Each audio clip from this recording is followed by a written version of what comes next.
Guys, galing pa ako sa biking and walking sa labas. Tumuloy na ako dito sa taas para mag-zumba. Zumba o mag-isa.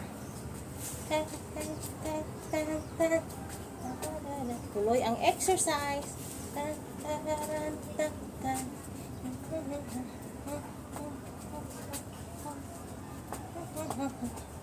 Dito na ako mag-exercise.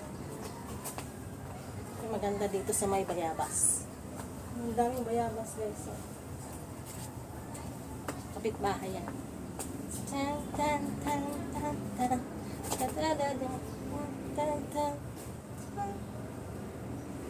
Exercise every morning.